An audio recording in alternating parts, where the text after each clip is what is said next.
go, please wait until the speakers are finished their speech, because last time it's been really mess. And as well, don't forget to put your phone on silence.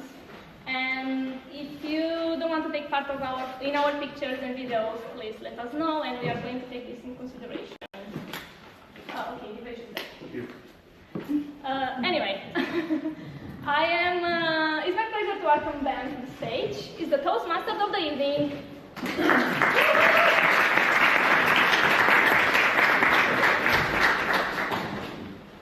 Friends, welcome. It is my pleasure to reintroduce those of you who we know and to introduce those of you who we don't to our little ritual of public speaking. Our meeting tonight is going to be run by me, and I'm going to introduce you in a second to some of the people who will help you out with that. But I wanted to talk a little bit this evening while we think about the dark and the scary and the strange of the thing that we do this week and every other week to ritualistically rob that fear factor from this activity. Some of you may have heard it's a relatively common bandied statistic.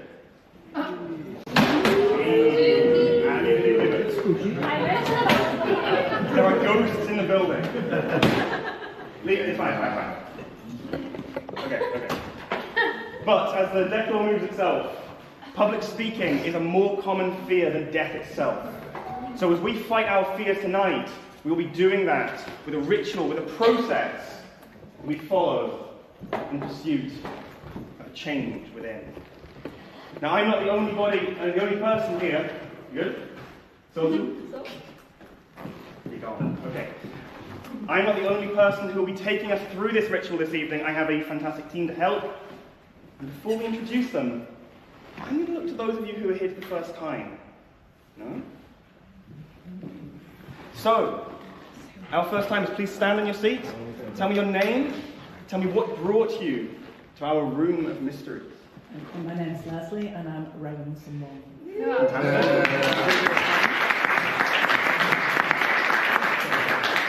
Hi, good evening, everyone. My name is Shakir. I found out about this 24 hours ago, and I don't know anyone here.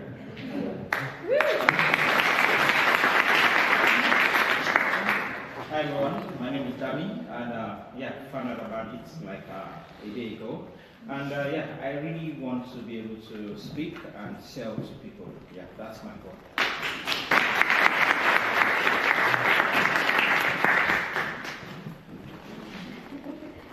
I'm Benita, I'm Rafi's mom.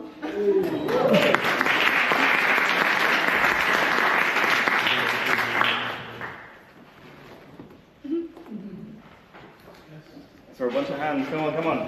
Stand up and tell us who you are. My name is Joe, and I'm friends with Ruby's friends. So I know about Toastmasters. I literally came to know about Toastmasters a week ago. I brought one of her friends, one of her cousins, to the Toastmasters last week on Thursday.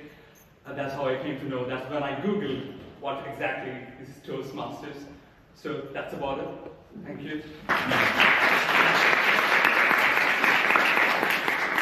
My name is Kiran, and we're husband and wife, so I know her, and that's how I know about Toastmasters. And I'm here to boost my confidence with public speaking, so yeah.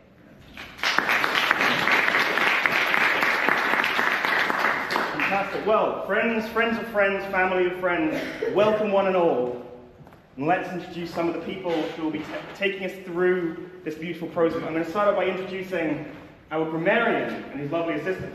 Please welcome David.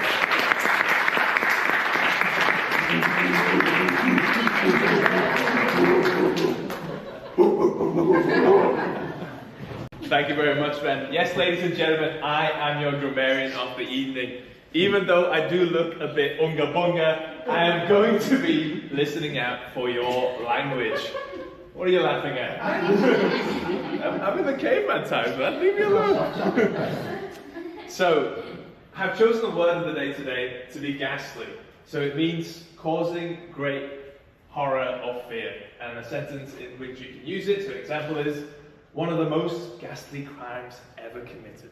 So remember to use that when you come up here in your speeches, and I will let you guys know who added it into their speeches. So remember that. One last thing, we're doing something special tonight. We have a specialist art counselor sitting with us, and that is Evelina at the back, and she will come up here and report all the filler words that you guys have used through the course of the night.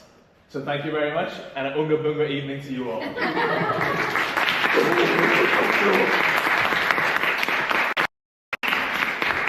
Fantastic. So as Garland monitors our language, Anthony is going to be monitoring our time and fighting the ghastly ghoul and ghosts of running over and not being able to get to the pub before it finishes. Anthony! Yeah.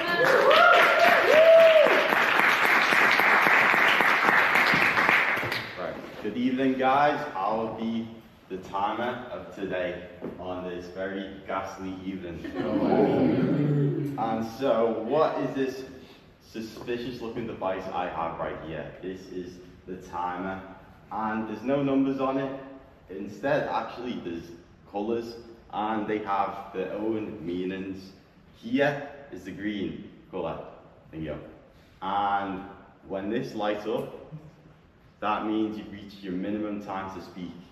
Orange is between the minimum and the maximum, and for red is you've come to the end of your maximum time to speak, and you have roughly about 30 seconds to finish up and wrap up your speaking. And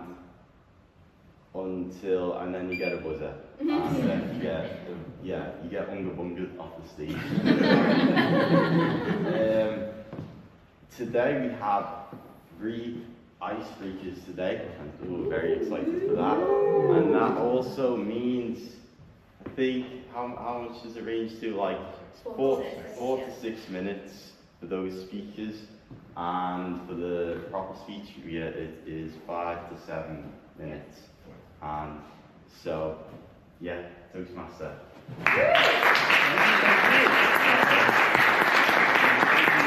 So I can say I cannot promise whether those who go over time and hear the buzzer of doom will be dragged off the stage, but I cannot promise that you won't be. So fear the buzzer and flee. Okay, those are our helpers. Let's get into our speeches. Each speaker is going to be introduced by their evaluator, who's going to tell us how they did, how they could improve, what we can learn from their performance. Everybody, please welcome our first evaluator, Ruth.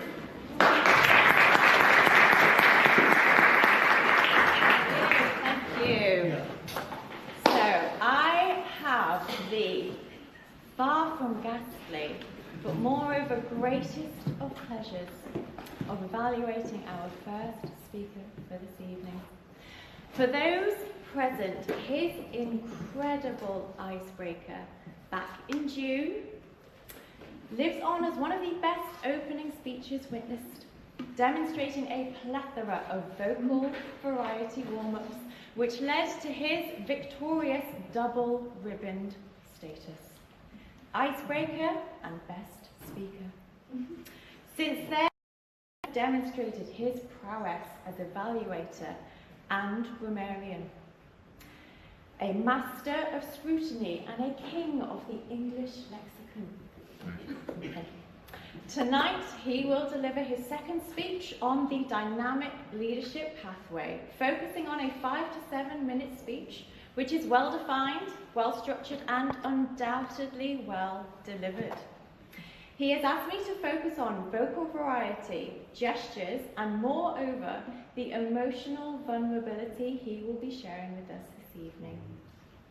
So, without further ado, with his speech entitled, How I Lost My Friend, fellow Toastmasters and distinguished guests, please give the warmest of welcomes to our beloved Patrick.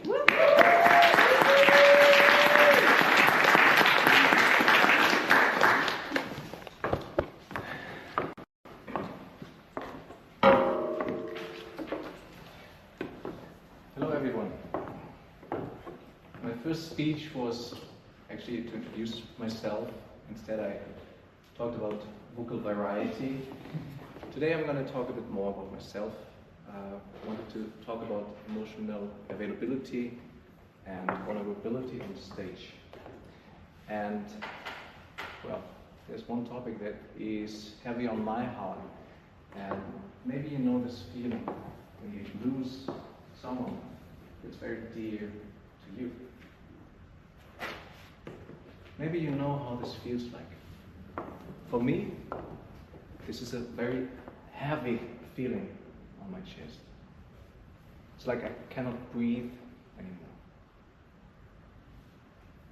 This is exactly the feeling that I get when I think about my friend Jim. Jim and I share a long history. Can talk for hours about philosophy, religion, and he introduced me to some of my most favorite music today. If he means that much to me, why would I let him go? How come I lost him? The thing is, he's not dead. Or at least, I don't think he is. I hope he's not. But I also don't know where he is. Neither does his family. No one really knows where he might be. We only have this vague idea that he's maybe in Africa or in South America. What could he possibly be doing there? Sarah, what do you think Jim could be doing in Africa? Going on a safari? That would be nice. Lucy, what would you say? Second that. Second safari. It sounds nice, right?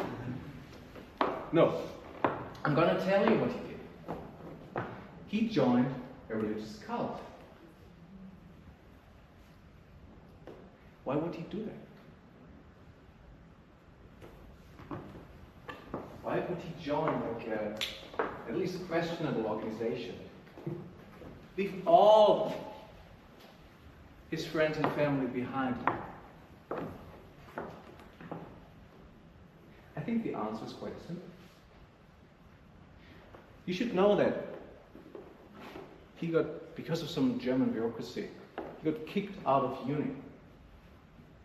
And this meant a lot to him, because he could not study the one subject that he really likes, chemistry. So, while everyone else was finishing up with their studies, starting a new job, earning money, he felt left behind. All he needed now was a path forward, a new direction for him. And you know what? That's exactly what this religious cult gave him. So how come I didn't know this? Why was I so blind? Well, I was busy with my own shit. I was so caught up with work, because for me, work was what gave my life importance. I defined myself through work. So I canceled my family and my friends so I can feel important. And by doing so, I completely missed that one of my beloved friends would have needed my help right there.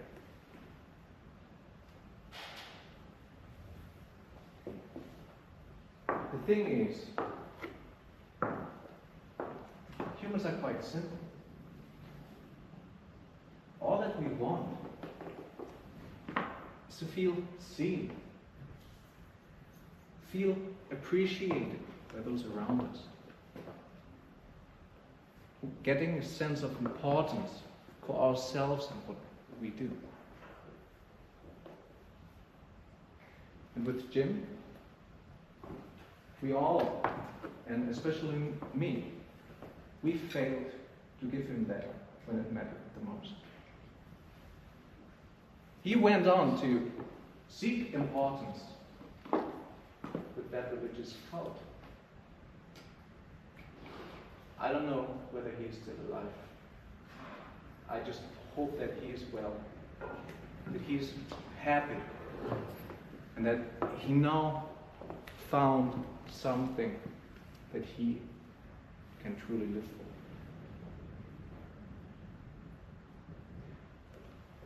So, what is it that we can take from this all? Of course, I hope that Jim eventually comes back to us. I know he's safe and well. But all I'm asking you to do, right now, tomorrow, is to get out of your head. Stop being so busy with yourself and start making the people that you love and care about feel seen, feel important. So you can keep them close. And you don't have to feel this heavy weight on your chest. Thank you.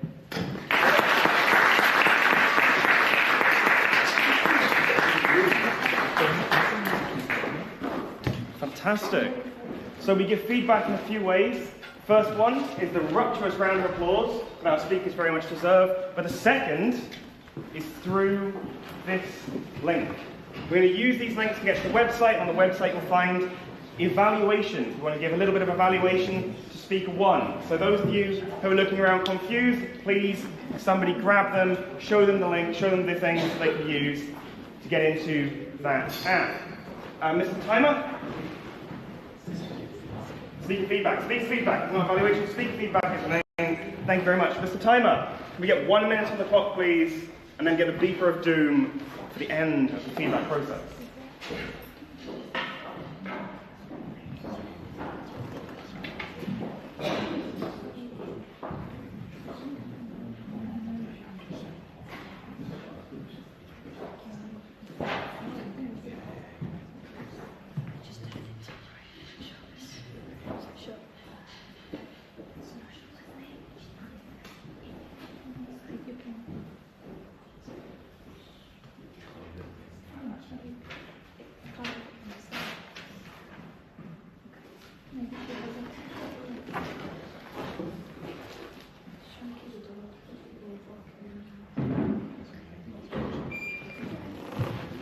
The beeper, the buzzer.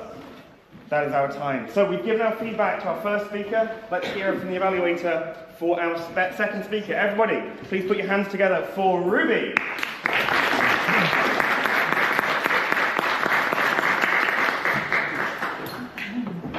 Hi everyone. As Anthony already mentioned, we got 3 icebreakers today, and it's my pleasure to welcome Rowan. He's doing his icebreaker. Now, icebreakers are very important in Toastmasters because it is the milestone which marks the start of your pathways. He's doing his pathway on dynamic leadership, and today we'll get to know more about Rowan because his speech is introducing myself. Now, icebreakers might appear ghastly, but Rowan decided to attack it head on. So let's give him a huge round of applause.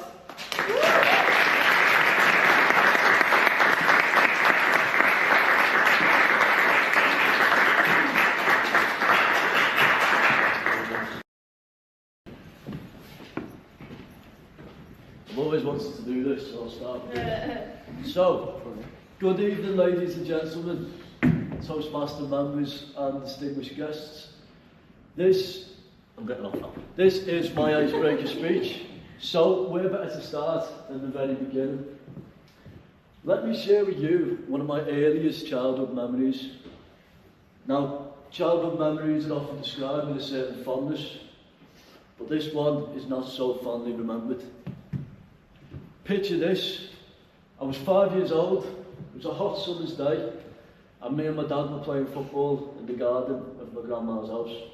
We were kicking the ball between ourselves, and my dad overkicked it, and he hit this washing line that had a bird feeder on it filled with peanuts. Now some of you guys might know where this is going, most of you guys won't. But crash hits the floor, and I run over to this big pile of peanuts that's on the floor now. And I say to my dad, "Hey Dad, can humans eat these?" And he turns back and he says, "They can, but don't eat them because they're for the birds." And me being the smart kid I was, I said, "Okay, I won't eat them, they're for the birds, whatever." As soon as he turned his back, I got both my little hands, grabbed 2 big handfuls of peanuts, shoved them in my gob. Now after this, I didn't think much about it. I was in the kitchen eating food, and my parents looked at me and gave me this really suspicious look, like I'd done something incredibly wrong. Now, my mum's here today, so she can vouch for this. I was a kid that did a lot of things wrong, so I was used to this look. Now I was flicking back in my memories, trying to think of what I did to warrant this look. And it turns out that I didn't actually do anything wrong, but in fact, they were giving me the look because my face was severely swollen, my lips were blue, and my tongue was dangling out. And just so you can vividly imagine it, my dad said when preparing his speech that I looked a bit like a pale-faced toad, so thanks for that. After that, 120 miles an hour down the motorway to A&E. The paramedics, doctors and nurses were all waiting on arrival, and I got stretchered down a corridor that was littered with orange lights. Now, being 5 years old, I was thinking, this is the corridor to doom, this is death, I'm never coming back from it. Down peanuts. And next thing I know, a doctor came out of nowhere with a syringe filled with adrenaline. He stabbed me in the leg with it, and in about 15 seconds it was as if none of it had ever happened. Hence, I live to tell the tale today. Moving on. Round 2. Ding, ding, ding. Inspirations. When it comes to us as people, and our personality and the way that we move through life, I think that inspirations and role models have a massive part to play on who we are. Now this could be past or present, celebrities, family members, co-workers, anything, but for me, one of my main inspirations is a boxer named Rocky Marciano from the 50s. Now don't worry if you don't like boxing, it's not his boxing credentials and accolades that made him an inspiration to me, but actually what he was able to achieve despite not being a natural boxer. So what I mean by that is he started in a sport where a lot of people started at the age of 8 years old, at the oldest, or before then, right? He started in his 20s. He was 5'10" in the heavyweight division, a weight class where every guy at a minimum was like 6'1" or 6'2". He was clumsy, he was short, he started too late, all of the odds were against him. The reason he's an inspiration wasn't because he was the heavyweight champion of the world, won 49 fights, was never defeated, and retired at the pinnacle of boxing. The reason he was an inspiration and is an inspiration to me is because of what he overcame, where he started and where he got to. And he did it through hard work, dedication, relentless effort, will to win. And don't worry if you're still thinking it's boxing, I don't like boxing, not interested in it. We can take it and put it into a context that we can all understand here. Communication skills and the improvement of them. Right, public speaking. You might be a member coming here for the first time, and you might be thinking maybe I'm not the best speaker, I'm not the most confident person. But if you can visualise in the future, if you keep coming and keep putting in that work, then you can be something great, just like Rocky was. Now, the orange light's on, so I gotta wrap up soon. Round 3, ding ding ding, last but not least, the future. So for me, does anybody know, quickly, does anybody know what one of the most commonly asked job interview questions are? Where do you see yourself in 5 years? Where do you see yourself in 5 years? Exactly right. I'm glad you got that right because I wanted to have it. So, I would have said 3 years ago the military, because of the people you meet, the places you go, the experience, the rank structure. Well, if you remember from round 1 or the peanut story, we took a pretty bad bruising from them peanuts. That disallowed us from going into the army. I had to reevaluate everything, think again. What was similar to the military? The fire service. So for the past year, I've been training for that. So hopefully I can do that within the next 1 or 2 years. That's a little bit about me. I'm going to wrap up now. Thank you for listening. Make sure you vote for me.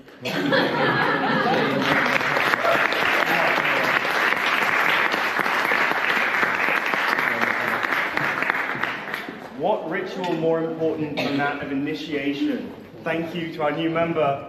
And if we can, let's get a minute on the clock and give some feedback to our new member via the same link. This is speaker 2. and we're going to get 1 minute on the clock from our timer at the back.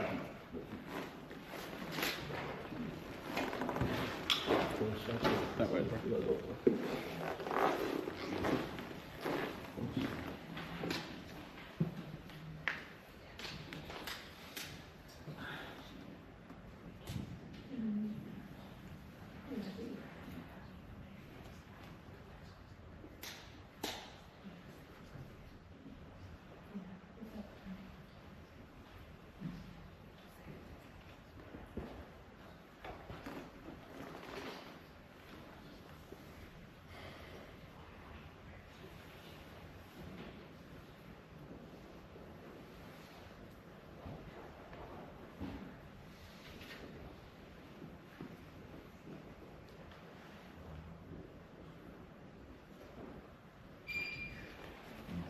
Very well.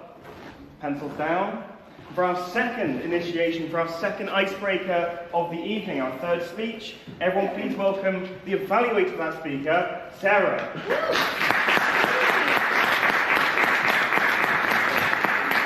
Good evening, fellow Toastmasters and most welcome guests. It is my great pleasure this evening to introduce our second icebreaker.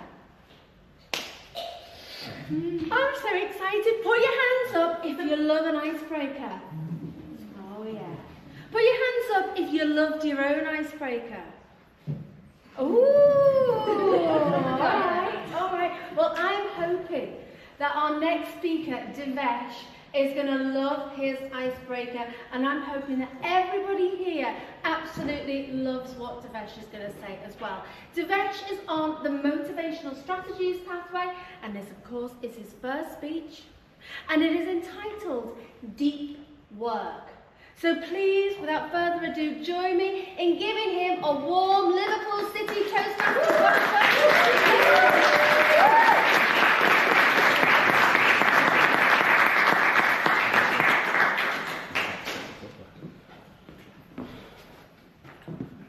Distinguished guests and fellow members, I want to tell you a story, not about a celebrity or a billionaire, but a professor who quietly became world's most productive thinkers.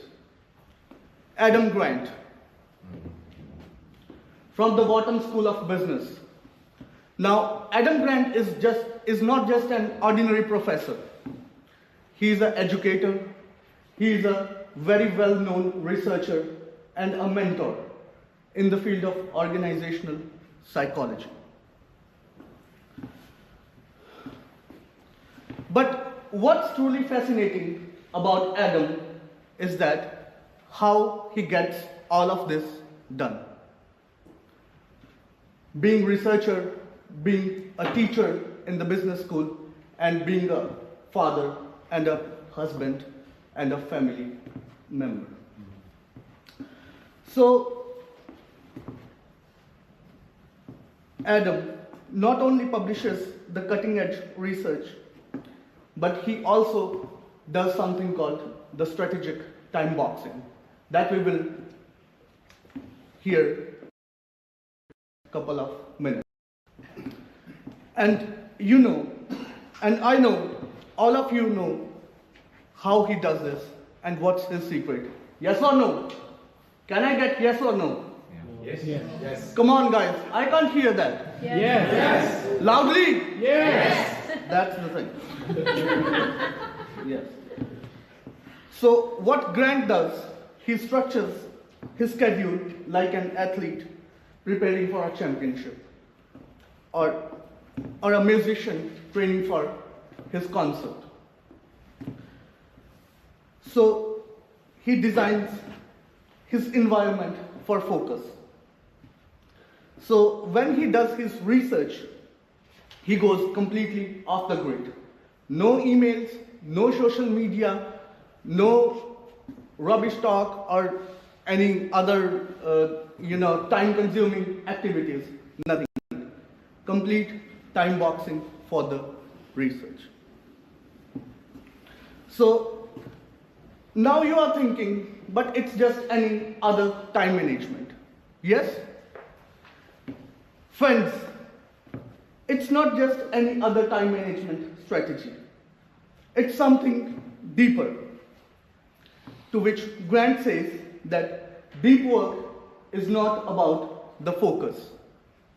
It's about the meaning.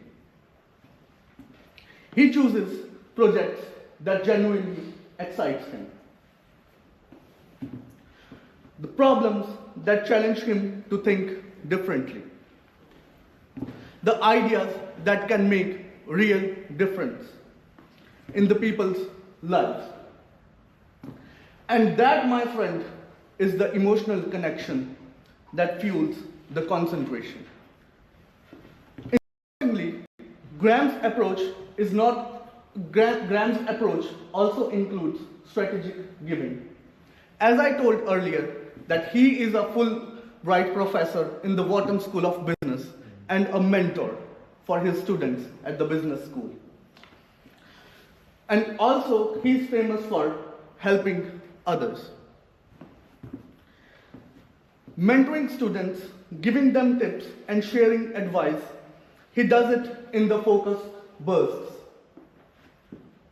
He doesn't does it in a scattered way all throughout the day. He sets his boundary so that his giver nature doesn't interrupt his creative flow. Remember, he is also a researcher and he published a couple of books.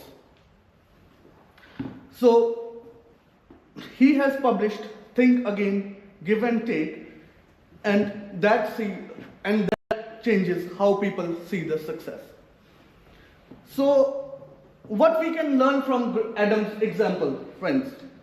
First one is design your focus. Friends, very important. Don't wait for the perfect conditions, build them. And also, the second is batch your work. Group up the similar tasks, project long stretches for the deep thinking. And third, friends, this is the most important. Find the purpose in what you do, and when work feels meaningful, the focus becomes natural. So, in the world full of noise, Adam Grant shows us the deep work isn't about more. It's about doing what truly matters. So, with full attention and heart, thank you very much.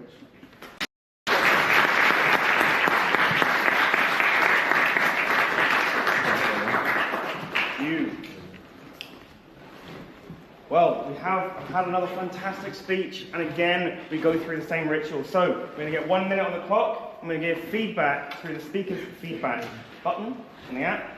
So, everybody, speaker's feedback for speaker 3, that's Devesh.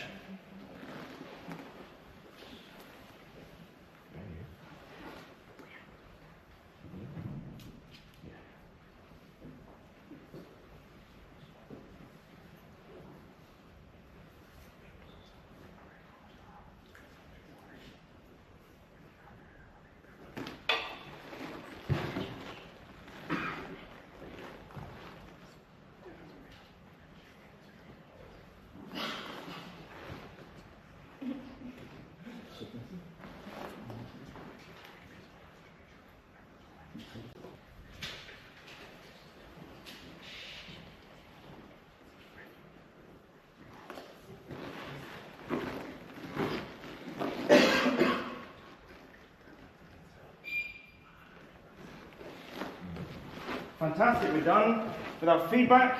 Pencils down and get ready for the last of our speeches. So our fourth speaker, our third icebreaker of the evening, we introduce the fantastic Lucy. Everybody please put your hands together and welcome her. Thank you. Just when you thought we were done, we're banging another icebreaker out, and I'm very much looking forward to it. So I have the pleasure of evaluating Vicky today. Now, me and Vicky have gotten to know each other over the past couple of months at being at Toastmasters, and she's a very intriguing person. So I'm sure we're all in for a lovely, lovely speech. This is entitled Finding My Way Home. So without further ado, please welcome Vicky.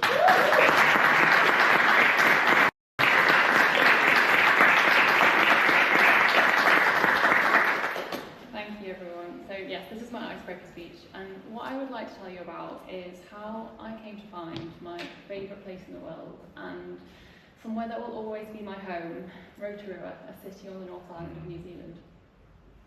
If I can, let me take you back to the spring of 2020. I was a doctor working on a newly established, rapidly cobbled together COVID ward. It was the early days of the disease, and we were fighting an unknown enemy. We'd seen the reports of healthcare staff dying in other countries, and as we donned our flimsy masks and aprons and stepped into those rooms, we feared for our lives. But worse than the fear for ourselves was the absolute helplessness in the face of our patient's disease. Stripped of any evidence or guidelines, we tried anything that we possibly could to help, and then watched as they often got worse anyway. It wasn't what being a doctor was meant to be like. I felt useless and vulnerable and afraid. And aside from the steadfast support of my partner Chris, like all of you, I was physically distanced from the people that I loved. All of that is just to say that was a very difficult time in my career and in my life. And it planted in me a seed, a desire to leave. But I was worried about my family, and I felt like I had a duty to the NHS and my patients, and so I stayed put. Many months passed, and once unknown virus became all too familiar. It continued to affect every minute of my working and my non-working life. I struggle to remember what it was that I used to do before COVID that I enjoyed. I was fatigued, and I was getting progressively more burnt out. And this seed had grown into something more. It wasn't just a desire to leave, but it was an absolute need to escape. So we decided that the cure for this malaise would be to move to the other side of the world. I wanted to run away as far as possible. I knew that this probably would be possible with my job, and yet the idea of moving away from our friends and family and everything that we'd ever known was scary, ghastly even, and yeah, it felt necessary and it felt really exciting. So I joined an agency and I dutifully submitted my paperwork and I waited to hear back.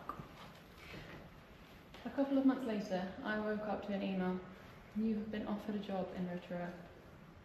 So I turned over in bed and I smacked Chris awake, and he said, "What?" And I said, "We're moving to Rotorua." And he said, "Wow, where is that?" And I said, "I don't know."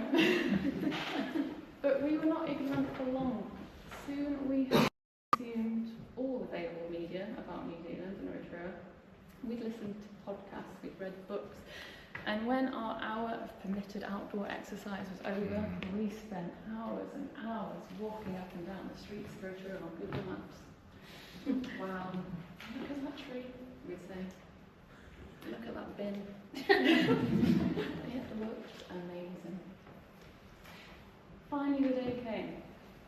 We boarded a series of eerily empty flights, and after 2 weeks in an isolation hotel, we were free.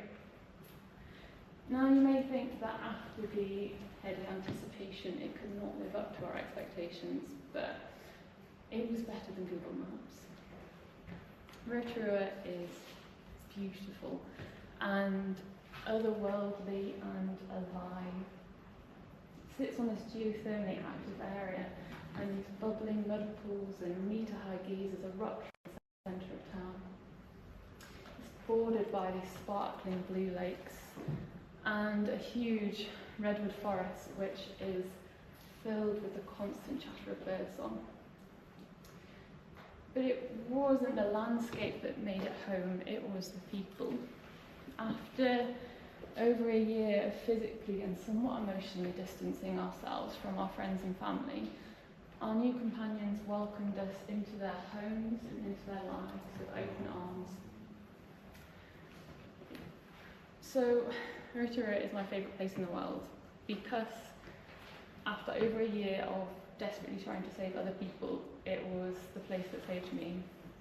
And the reason that this is my icebreaker speech is because it reminds me that those uncomfortable decisions where you have to be brave and jump headfirst into something unknown can be the best decisions that you will ever make. Thank you very much.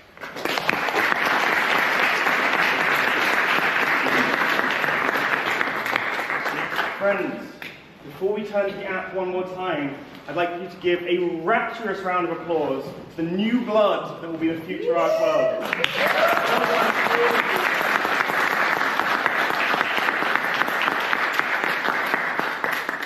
We have 1 minute on the clock. Please return to the apps. We're going to give a little bit of feedback to speaker 4 before it comes to the voting.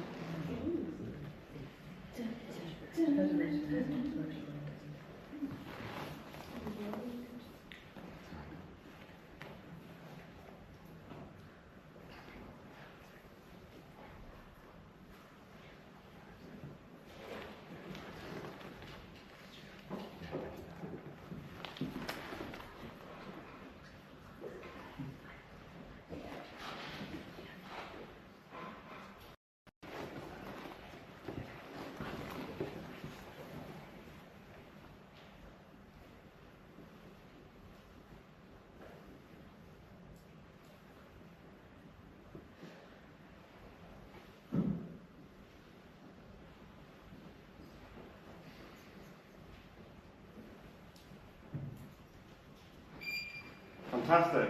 So we've given feedback to our 4 speakers, but each of you also gets to vote.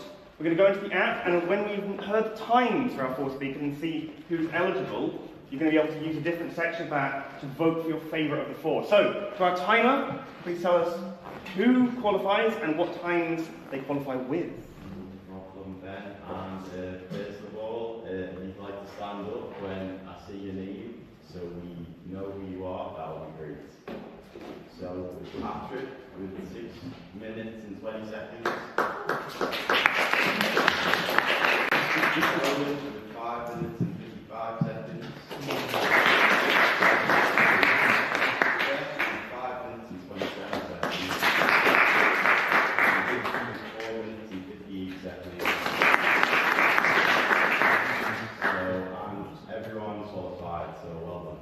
Fantastic. So, back to the app, we're going to go to the voting section. We're voting for our best speaker. Everybody qualifies to write in the name of your favourite speaker. The name of your favourite speaker. And we'll get probably another minute on the clock for that if we could, Anthony.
And it was finished. So, barring any club business, I'm going to give you over to our Table Topics Master.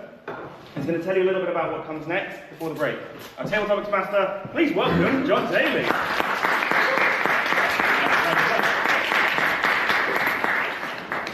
Audience, faithfuls, and of course, traitors.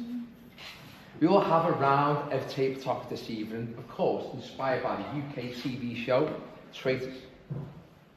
Whilst there will be people who will come up and speak in front of you, as the audience, you'll be required to listen, to stay vigilant, and vote out traitors for prizes.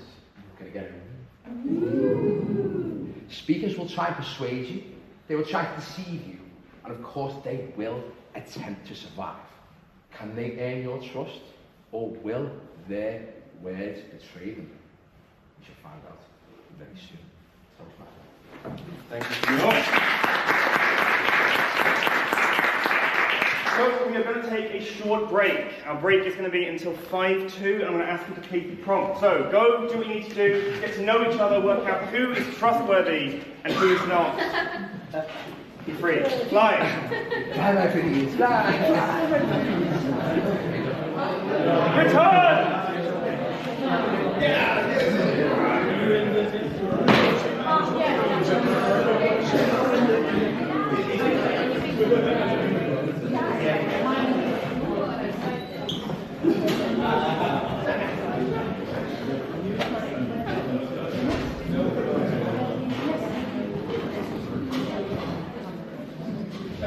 Friends, I hope that you have enjoyed my fair and gentle rule over the meeting, because that's about to change. Please give it up with a rapturous applause. I know I've used that before, but it needs to be used again, to the fantastic tabletop master who will be controlling the next 30-odd minutes of your life. Please put your hands together for John Daly.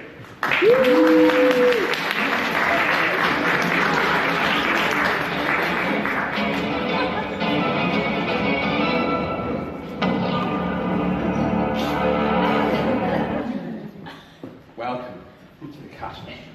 I'm your host, Johnny Winkleman, and I'm joined today by my Deputy of Deception, Sarah.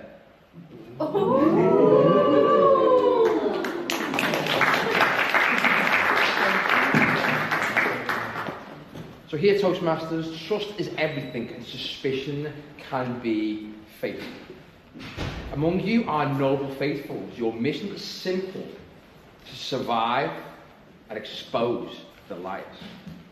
But beware, hidden in plain sight are the traitors, and their task to manipulate, to deceive, and of course eliminate the unexpected one by one. So if you're new to this, I will read the rules. Groups of 4 will be brought before you as a round table group. Each of them will try their best to convince their group, and of course you, the audience, that they are faithful and they are not a traitor. They will each pull out a table topic and they will speak, and they are encouraged to be deceitful, to be persuasive, and of course be truthful, as they would like to their group, and of course you, the audience. As the audience, you will hear each person speak, but please be vigilant in what they say and how they act. You will have to decide by vote of hands after every round table who is a traitor. The most voted person by the audience in each round table will be banished from the final vote. And if you didn't think that was enough, this is where it gets interesting. Because voting out someone who is not a faithful can be costly. Because if traitors are left in the group, they have the power to murder someone in their group. Who will be banished from the final vote. And of course, when it comes to the final vote, you are not just picking the person who's the best speaker. You are picking someone who is a faithful. Because if you do, then it's a share of a real cash prize. But if not, the traitors will take it all for themselves. Do you want to sit down? Please be on time. Please be on time. With that, we're ready to play? Yes. Let's bring up the first group. And the first group will be Ruth, Ernol, Anthony, and Jack. Please come to the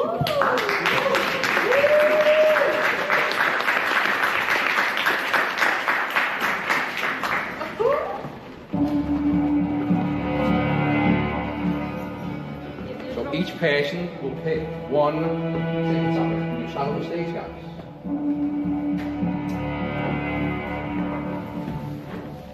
Pick a table topic, and then you will play that scenario one after another.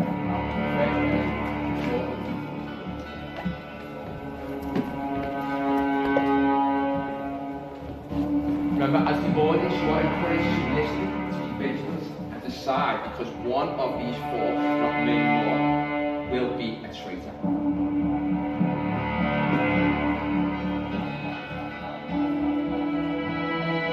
Jack, please speak.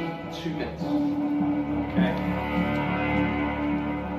Guys, this decision is not difficult, okay? You just have to think. You have to examine all of us.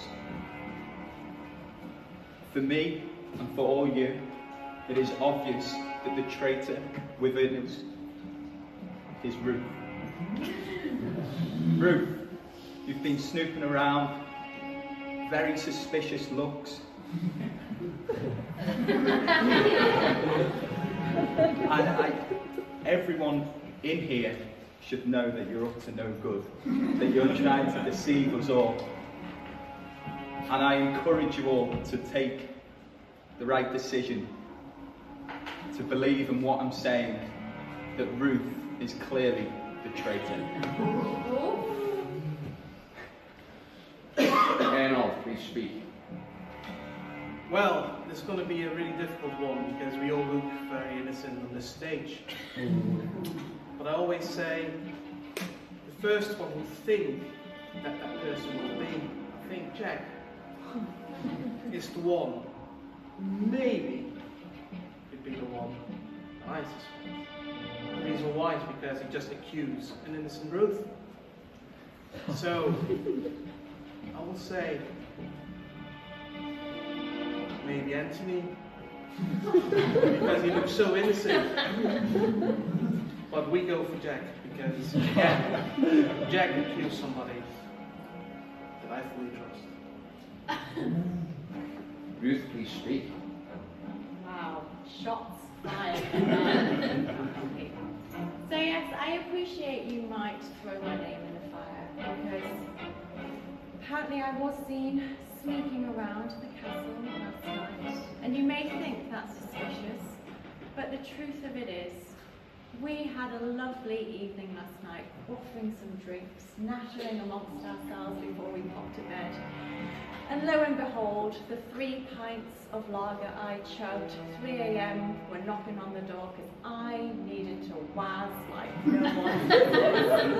But when the time comes to need a midnight wee, time waits for no man. So I had to sneak out in an oversized t-shirt and knickers and make a gun for the toilets. So yes, if you were out sneaking around at a similar time, you may have seen me hopping to the loo or Bobby Wazler. But when I returned, I was solely asleep with my full innocence. So my question is, if I was nipping for a wee, what are you doing now? Anthony, please speak.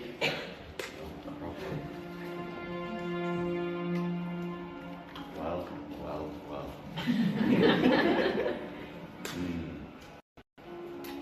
I am in on the story, yes. I have been collating the evidence, and I've heard what you said, and things just don't add up. See, ladies and gentlemen, as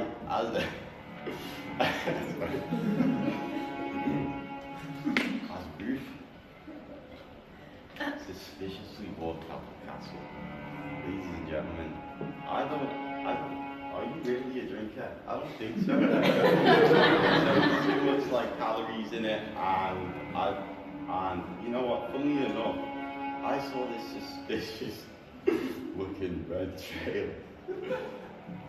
As you know, you must. It's almost like you drive someone into this forest, and so I think we all know who it is.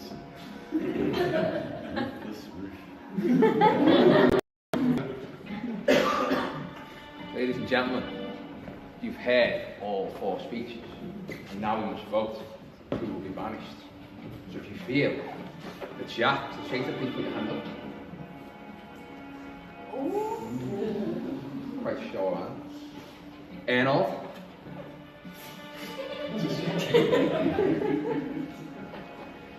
Ruth. What's up, man? And lastly, Anthony.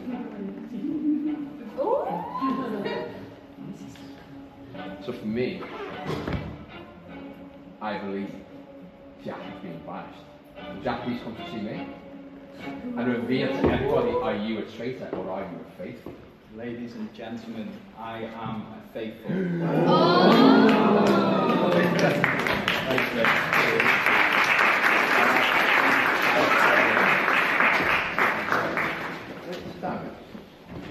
Ladies and gentlemen, I'll pick up the second round table. That'll be AJ, Ben, Loredana, and Lucy.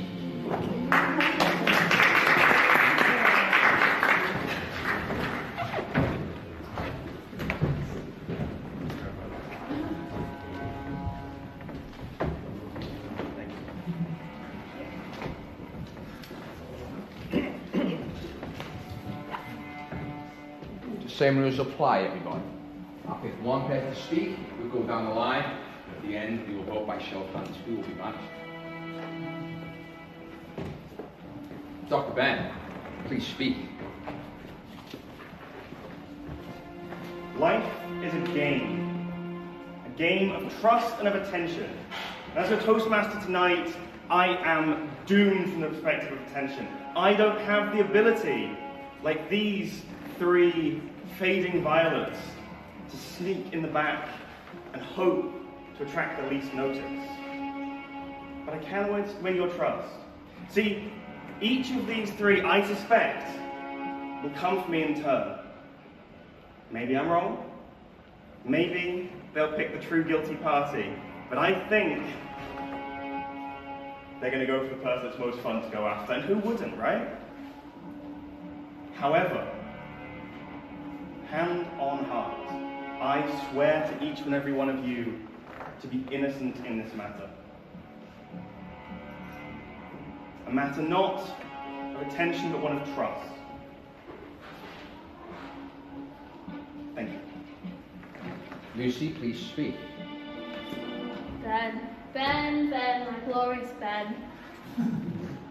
How you managed to not blame anybody but yourself? I think it's Ben. Ben we all know, is a guy full of imagery and words, and it is the grammarian's dream. But is he deceiving us? Are we really listening to what Ben is saying? Look at this guy. He's been speaking all evening as our Toastmaster. Taking all the spotlight. Sorry, Ben. And now, I just think it's convenient that he wanted to be Toastmaster. He's blaming everybody else and not taking any blame himself. So, ladies and gents, pick Ben.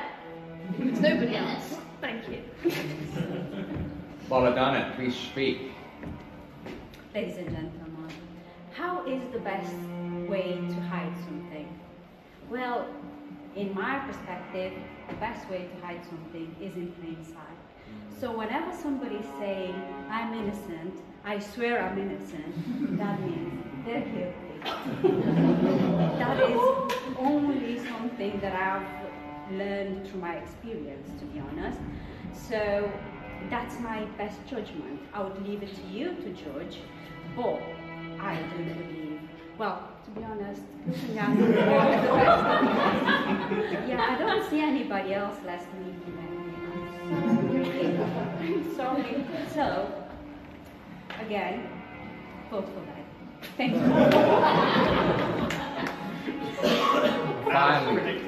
Finally, AJ speak. That's true. I think Ben is the traitor.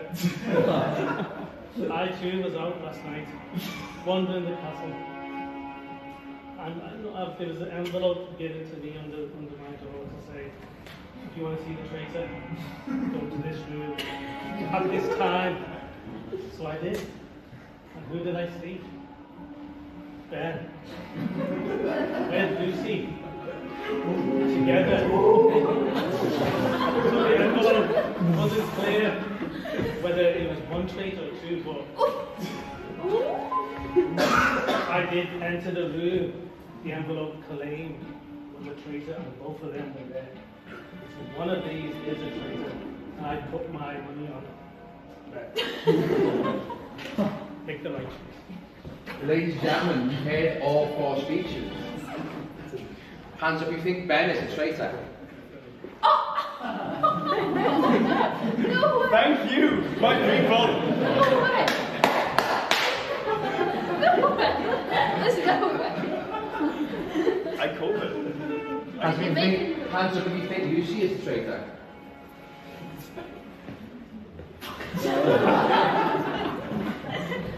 Hands up if you think Loredana is a traitor. And finally, put your hands up if you think AJ is a traitor.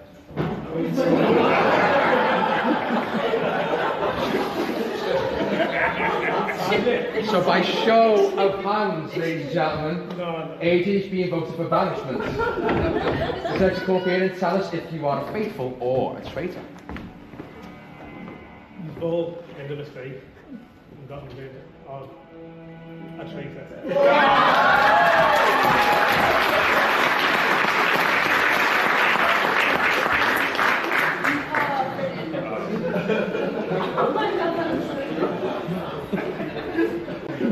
Ladies and gentlemen, we've come to our third and final round table for the evening. Can I please ask for Jordan, can I ask for Pirativa, Dashan, and of course, François Ruth and Garland.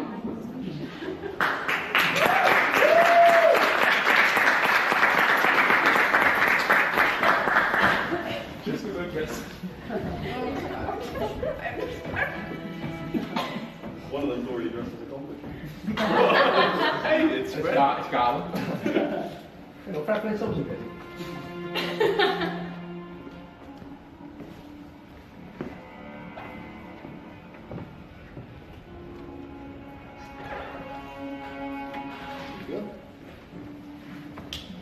Ruby, please speak.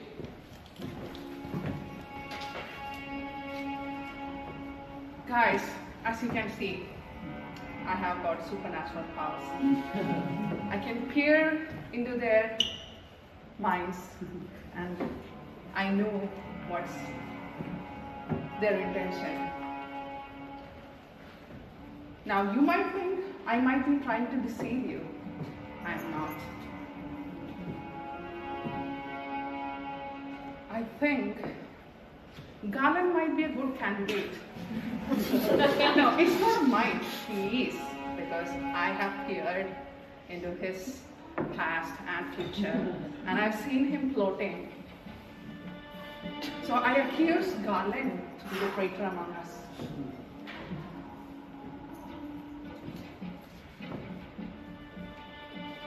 I hope I made my case. Jordan, please speak.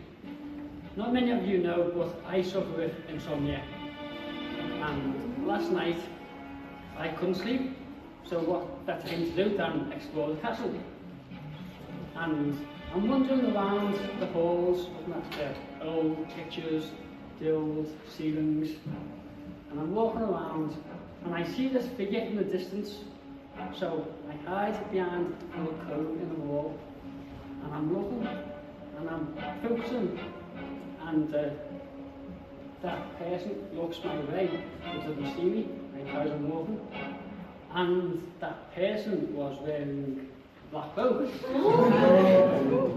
So I'm not saying it is, but I believe 100% that it's Ruby. Garland, please speak. Guys, I feel like just because I'm the odd one dressed here, these guys are ganging up on me as the victim almost. And I'm specifically looking over there to the person dressed in black. I want us to think of this as a game. And who would be potentially the best person to be the traitor among us is probably the person that is most eloquent. And you guys know me, I'm a silly goose, and I'm dressed as so, so I don't know if I'd be the person that would get picked to be traitor. So with that in mind, I just want you to keep that in mind as you cast your vote, and not just look at my beautiful uniform as you do it. But looking at these people, the most eloquent person among us who I've seen speak probably would be Prativa. So if I was game master, I probably would have said it that way. So I rest my case there. Prativa, please speak. Okay, so I'm just going to be honest with all of you. So I've already had one accusation on me just now, but to be honest, I don't know who the traitor is, but all I know is that I'm not the traitor, and I'm not good at telling lies, and I can't cover up for myself. But I hope that I can gain some rapport with you. And I know in some of the previous rounds, we said that if you defend yourself, you're instantly the traitor, but I don't think so. I think you can actually say how you feel, and if it's honest enough, it will translate to your audience. So, yeah.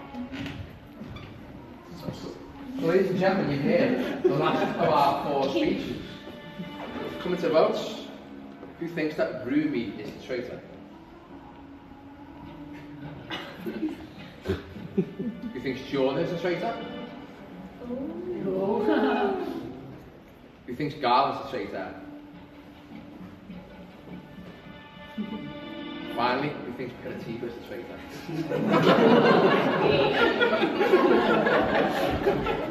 So by show of hands, Penatiba has been voted for banishment.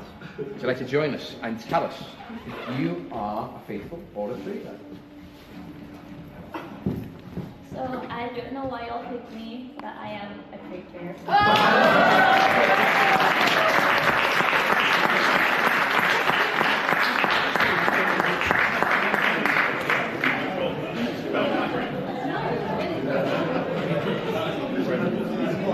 Ladies and gentlemen, we are not done yet. Because there may have been some movements in the evening which my perception.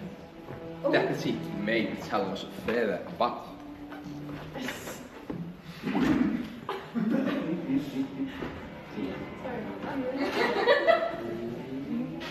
Players, the traitors have been laughing at you. All this time while you've been voting, thinking you know what's going on, secretly, in the night, there have been murders. In round table 1, in plain sight, Arnold was murdered. In round table 2, Lucy was murdered. And in round table 3, Garland was cruelly murdered. These murdered people are not eligible for your votes. Toastmaster, Johnny. With that, ladies and gentlemen, please remember when it comes to voting, you can only vote on a live player. So anyone who's been banished and anyone who's been murdered are now ineligible to vote. You are not voting for just the best speaker. You are voting for someone who is faithful to win a share of a big prize. And so with that, our game ends for now. Secrets have been revealed. Alliances were shattered, and once again, the castle has claimed some of its victims for now.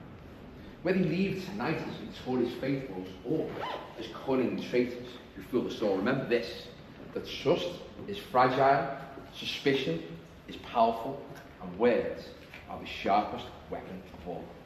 Until the ribbon ceremony, ladies and gentlemen, sleep with one eye open.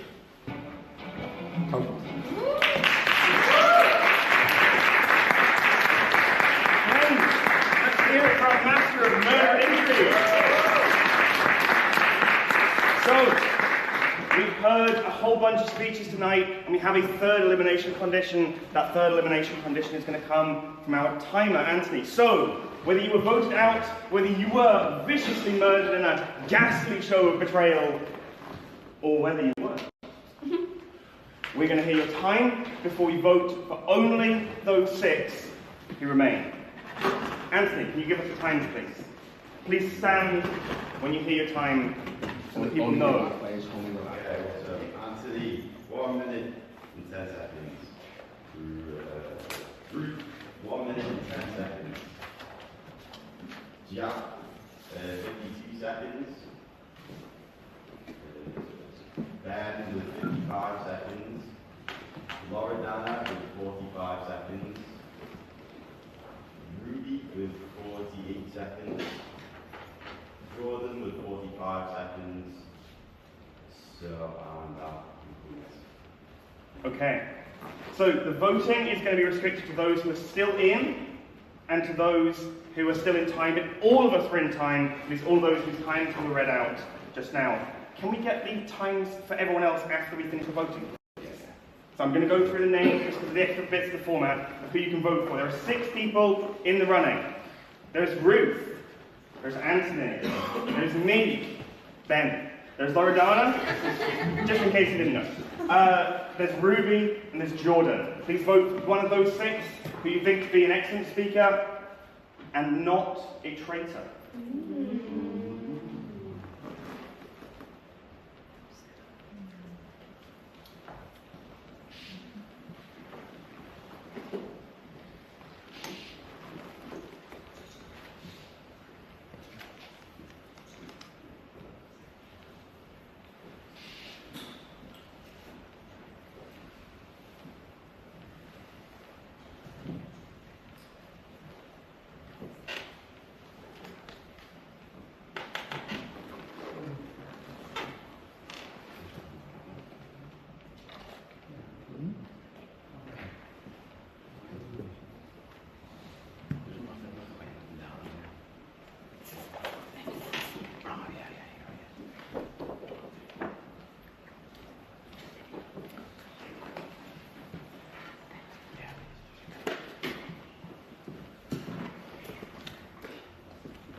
So, we've all voted from those who remain as who we think is the best speaker who is not a traitor. But we still have some times for those participating just to get a better feel for how they did. So, Jack, AJ, and Piritiba were voted out. Can I get their times, please? Yeah, so, Ernal was murdered. We can get time for Jack with 53 seconds. AJ with 53 seconds. And Piritiba with 25 seconds. 25 seconds. So Piritiba would also have been out by the normal rules for being under the 30-second grace period time. Can we get the murders next? Can we get Ernald, Lucy, and Garland? And Ernald with 42 seconds. Lucy with 1 minute and 8 seconds. And Garland with 1 minute. Garland with 1 minute exactly. Fantastic. So we've got the times. We've had our votes. That concludes the table topic session. Can we get another round of applause for a fantastic session? Those who gave their lives, the cause, and so on. So, 2 votes, 2 sessions of speaking. We now get into the evaluative portion. Various of us have offered ourselves today. Many initiates have brought themselves forward and given us of their words. We're now going to get evaluations that will help them to grow and learn as speakers. Starting off with the evaluator of our first speaker, please welcome Ruth.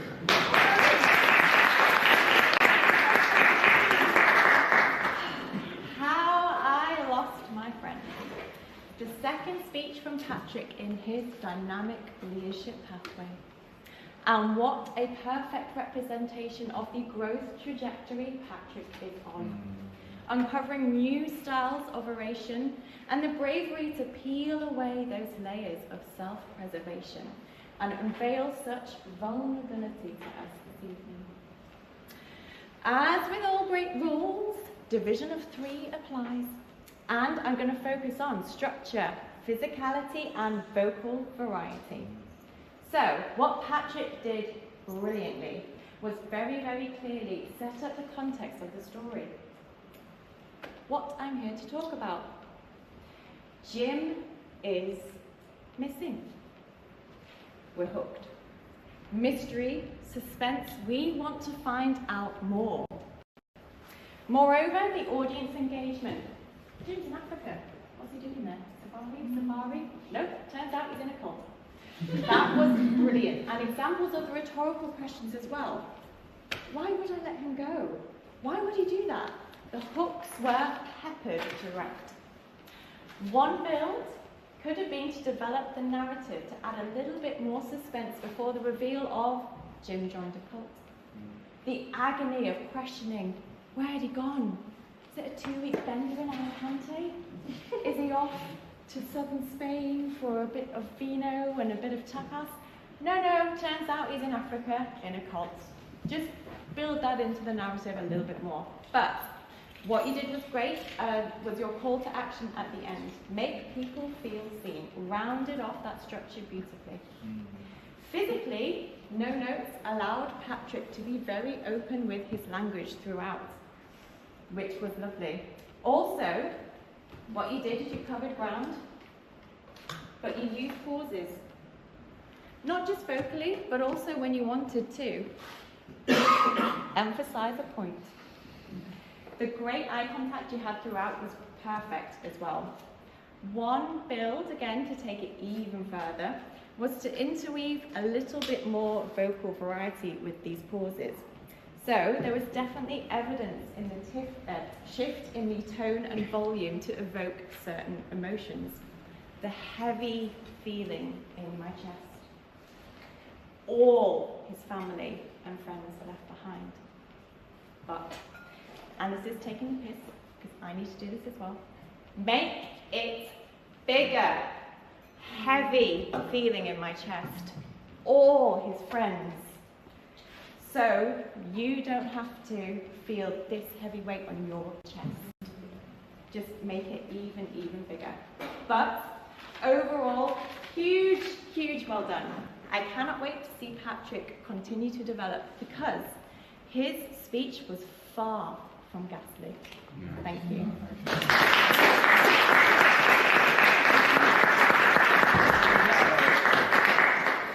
Fantastic. Well, we've got a lot of evaluations, and our second, Ruby. Please give a glorious round of applause.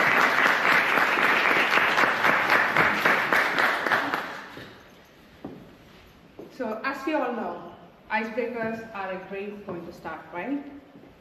What drives you, what you aim, all these questions, the answers to these questions, give us a window to get to know the person. And that's exactly what Rowan did today. He shared an incident from his past. He told us about a person who inspires him, and he also shared what he aims to be. Now let's look at the structure of his speech. As mentioned, he shared a story from his childhood. And this kind of brings up nostalgic feelings in all of us, right? Childhood, bright sunny day, playing football. And he also orchestrated the conversation between him and his dad. That was a nice touch to grab audience attention. Then he moved on from the story. I mean, he didn't move on, sorry. He mentioned that incident where his face was swollen, it was blue, and he has to be rushed into the hospital. Then he shared about the person who inspires him, Rocky Marciano. That's the first time I'm hearing about him. I'm not a boxing fan, but I looked up about him, and he shared what drives him, right? The perseverance. That's what he looks up in that particular person. In spite of being the fact, having all odds against him, he was at the pinnacle of success, and that drives Rowan. Then he shared about what he aims to be. He wanted to be in the military, but now he's, because he couldn't get into it, I might have missed it over there. So he aims to be in the fire force. And that's a very noble profession. Now, what all aspects could have Rowan improved? I think I would have wanted you to be over the stage. You anyway decided to come up here, so maybe command it from here. Then you were a bit rushed throughout. I felt like I was trying to keenly listen, but now and then I missed a few stuff. So maybe taking a pause in between so that everyone can just digest in the whole speech you are giving here. And you're in general very confident and energetic. Maybe a bit of vocal variety can improve the speech, how you deliver the speech. The volume was perfect. And I also love the fact that you asked a question. So what's one of the questions there which normally people ask? Where do you see yourself in 5 years. And that's again a great way to catch audience attention. So overall, you have employed some good techniques and there are points to improve. And I look forward to seeing Rowan doing your next speech. Thank you.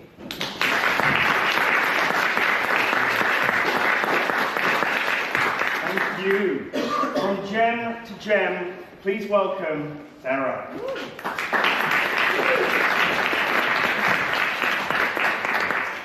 Deep work, time boxing, focus. Useful life strategies that we all need reminded of sometimes. Some more than others perhaps, but I really appreciated this speech that Devesh gave us. It was a speech with purpose, something that the audience could listen to and learn from. So I really appreciate that speech, Devesh. That's the first thing to say. The second thing that I really liked about Devesh's speech, considering it was his first time standing up here, was his manner. His voice. He has great projection. At the back, raise your hands if you couldn't hear Devesh. Take a look, Devesh. We can all hear you loud and clear. So this is great. You also looked the part. You know, you came tonight, you looked very smart, and you were talking about a business, how to get better and manage your time in work and things like that. So that was great, and you've got a good stage presence as well. I also think Devesh had a good stance. When he looked up, he had very good eye contact with the audience too, and used some powerful gestures. Something though that I would like Devesh to think about next time, and this would help him free up and use the stage a little bit more. And I think it's two things. Firstly, the notes. Now it's your icebreaker, so we forgive you. But secondly, the lectern. So when you've got your notes on your lectern, you tend to, all of us would tend to stand here a lot more. And whilst you can look and talk to the audience, you're not giving everything. What about over here? You know, if you don't have the lectern and you don't have the notes, you can come and direct every part of your speech to different parts of the audience. So that is something that I would like you to work on. It was a very good topic and it was well structured as well. Another thing, Adam Grant, we all got from that speech that Devesh was very well researched. He really understood the strategies that Adam Grant was talking about and had read that book. What I would like to know then is, how did that make you feel? Why was that important to Devesh? Perhaps it's starting like, I read this book and it completely changed the way I did it. Are you bad at timekeeping and time management? Did you used to be bad at time management? And this is a strategy that helped you. Somehow personalizing the learning. So it's not a narrative about somebody else with nothing personal about you. I think that would really help to elevate that and take it to the next level if Devesh was to deliver this speech again. Overall, considering that this was Devesh's icebreaker, I think it was an absolutely phenomenal job, and I cannot wait to see more of Devesh speaking and more speeches from Devesh. Thank you very much.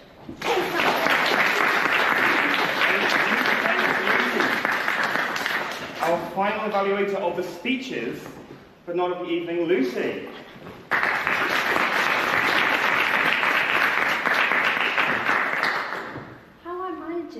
Stood here after being murdered. It's quite ghastly. So I have risen for only 3 minutes to deliver this brilliant evaluation of Vicky's speech. It was lovely. Vicky took us on a journey of her life. So I'd like to break it down into the Toastmasters' dream of content, delivery and structure. So in terms of content, I thought it was gorgeous. It was full of imagery, so you used words such as the constant chatter of birds, the eerily empty flight. Love the alliteration there, it was great. And you made it relatable. Everybody's been through COVID. Everybody know how they felt when they were in COVID. So Vicky really drew the audience in by doing that. I also loved that Vicky went straight in, no messing as soon as she got on the stage. The structure, brilliant. Can't fault it. Really, really great tip for everybody. Tell us what you're going to tell us what you're here to tell us, and tell us what you just told us. And that was exactly what Vicky did. It was very easy to follow and clear, beginning, middle, and end. The delivery is where I'd like to see Vicky improve a little bit. So it was brilliant that she had no notes, but why was the podium here? I was like, please move it out the way. Like, you don't need it. The only reason you may need to use the podium, as Sarah said, is if you do have your notes next to you. But she didn't. So that would have really elevated the speech, because you did start to do some movement around the stage, but it was blocked by the podium, so really think about moving that for the next time. I'd also like Vicky to slow down. I think it was really quite a fast story, and maybe we got lost in a couple of parts. You still had a bit of time as well, so it's okay to keep it as it is. Just think about how you maybe put more emphasis on things. So when you did say things like the eerily empty flights, you would say eerily empty flights. Like really slow it down and make us feel the mood of the speech. But overall, it was brilliant. I think the content, the structure, it was very, very strong, and it is well on the way to be an incredible speech in the Toastmasters journey. So keep going, and I look forward to seeing Vicky's next speech.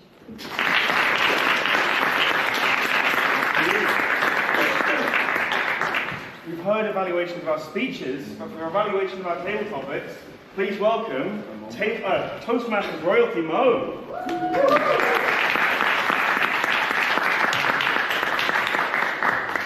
Sorry, but I need to use the... I don't want to move it, sorry.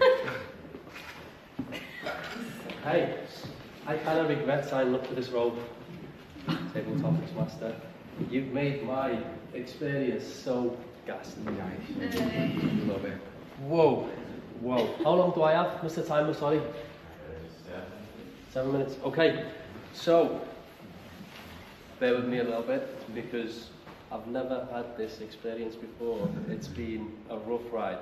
So let me start with a Table Topics Master. What a mesmerizing experience. You were creative, you were lively, and you had us all engaged in this experience. Kudos to you, and you've made the impromptu speaking not a trick. You made it a treat. So well done for that. Okay, so let me start with, so there were 3 groups, each group.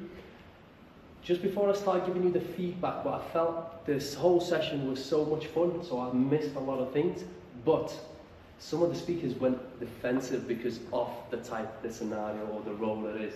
So I tried to capture the best I can capture to give you a feedback. But let me start with Ruth. Ruth, wow, you started storytelling straight away. So the way you defended yourself was so unique, and you've made us feel, I think you've handled the topic and the challenge very well. You shifted the conversation, and you made us believe that it wasn't you straight away. So I commend you for utilising that moment. One recommendation is to don't hesitate to pause. Give us time to, you can buy time. Just pause a little bit within that moment. Next one is Anthony. Anthony, well done, mate. I think you've risen to a whole new level coming up. I've seen you when you first started Toastmasters. The confidence wasn't there, but you've come up straight away. You've talked about what you wanted to talk about. There's still a few ums and ers and stuff, which is fine. You'll pick up on that.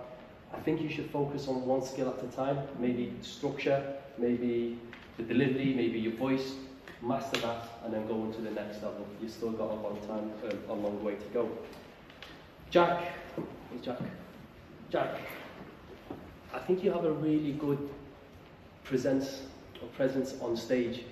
You started really well. I know you got a bit defensive. It's always the start that is difficult because of the nature of the whole, metaphor or the scenario. but I think you've had a really good sort of presence on stage. You remind me much of Aaron. I don't know if you know Aaron, who's a member as well. He has this sort of presence on stage. Maybe you can utilise this for your speeches going forward. It shows a stronger performance. It can give you that authority on stage. So one thing to maybe focus on. Arnold, I'm gonna penalise you on this one, Arnold. You were standing like this, hands on the pockets, and this is what we always look for in Toastmasters. It just doesn't show you the confidence, even though Arnold is a great, confident speaker, and I've seen him speak multiple times. But that stand, Arnold, I didn't like it. You were like this. I don't know whether the structure. I don't know whether the structure was a bit. Maybe you didn't get it, or maybe you needed more time just to think, or maybe you just had a long day. But you just okay, right, go on to the next one. Right, so that's group 2. Ben, I love your opening. Your opening was great. You jumped in right into the question and you started talking about the confidence and the energy that you bring within your responses to the questions was really good.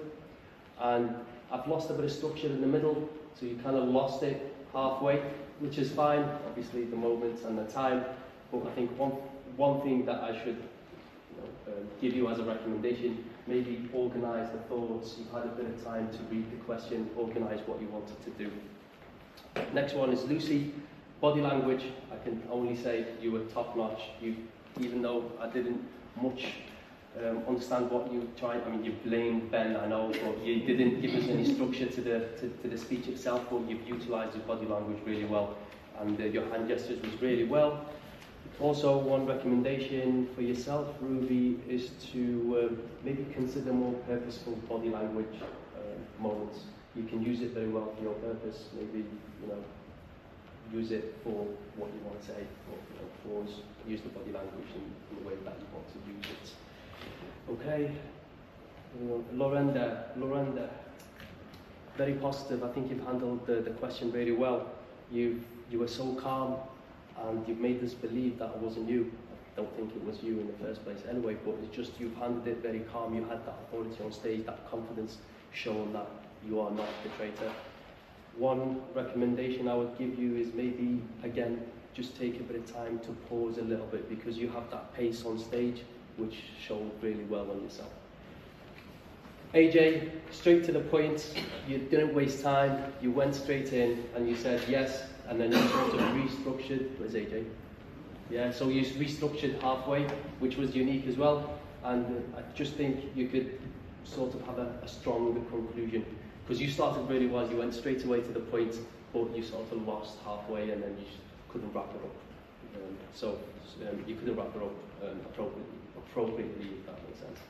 Okay, so going into the third group, Jordan, storytelling. This is the art of impromptu speaking. If you don't know how to, or if you struggle to respond to a question, always relate it to a story or to your background. It'll buy you more time, you'll know what to talk about, you'll bring the words out straight and smooth. So you've done that really well.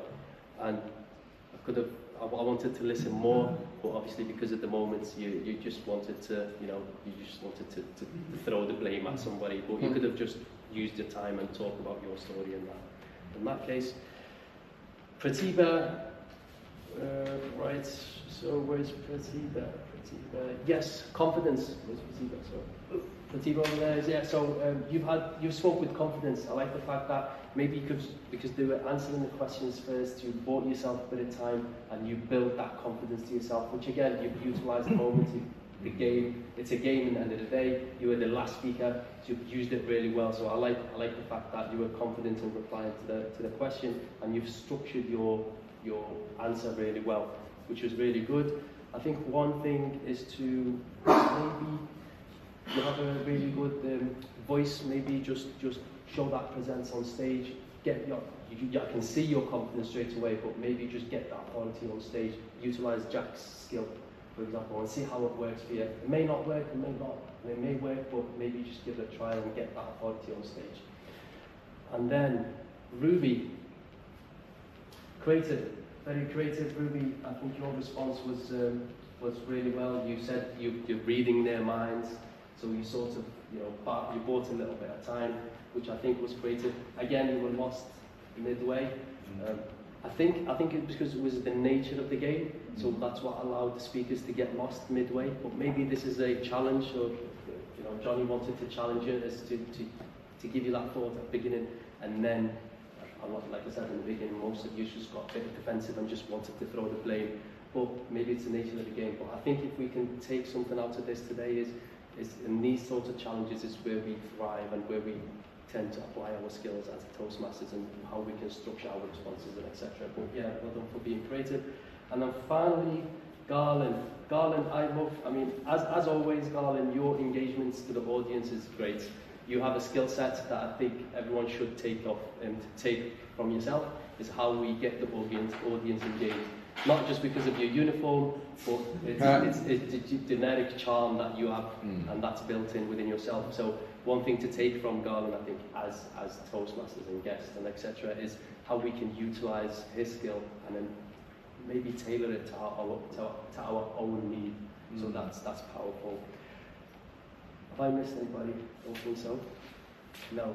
Apart from that, back to you, Mr. Toastmaster.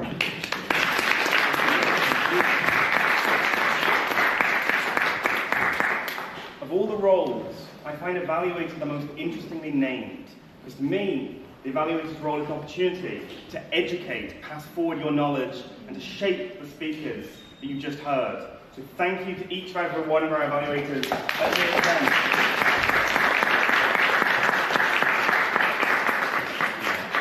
But we're not just going to be thanking them, we're going to be voting for them. So let's hear the times, we can tell who counts. Yeah, of course. So, stand over here, enable, Ruth with 3 minutes and 15 seconds, Ruby with 3 minutes and 17 seconds, Sarah with 3 minutes and 20 seconds, Lucy with 2 minutes and 30 seconds, Mo with 8 minutes and 58 seconds. We did extend this time by 2 minutes just because there was a lot of people in the team topic, so everyone qualified. Cool. So it's break period. Everybody is in. Everyone's good to vote for. You've heard their names. We're going to go into the app once more and make our final vote of the evening.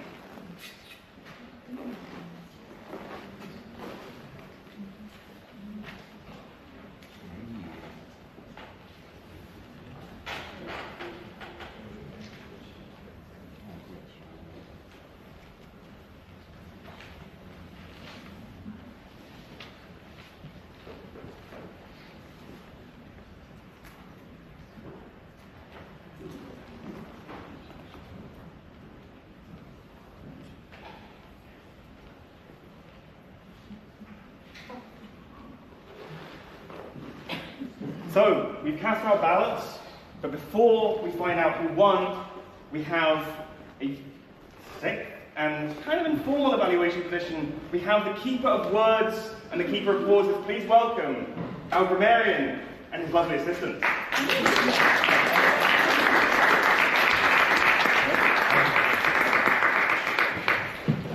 Thank you very much, Ben. We've had not a ghastly evening, we've had a great evening. So, who used the word ghastly? We've got Ben, Anthony, Ruth, Ruby, Lucy, and Mo. Congratulations to all of them. They used it at least once, and the only person that used it twice, or that I noticed, was Ruth. So, well done you.